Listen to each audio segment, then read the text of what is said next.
ప్రతి పండుగకు 4 రోజుల ముందే నా బిడ్డ ఇంటికి వస్తుండే. ఇల్లంతా అమ్మవారు తిరిగినట్టు ఉంటుండేనే. నా ఇల్లు గుడ్డి గుడ్డి అయిపోయింది.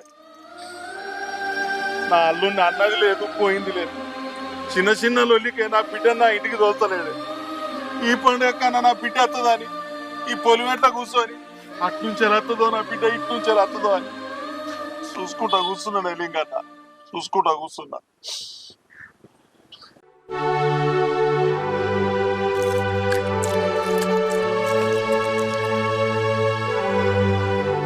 గణేష్ కట్టొచ్చు అన్న ఆడ చెట్టు కింద కూర్చుంటే పాప ఏడుస్తున్నాడు లింగన్నతోటి.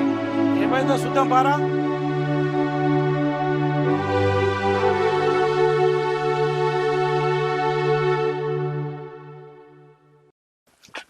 ఏమంది నాయన ఇస్తులు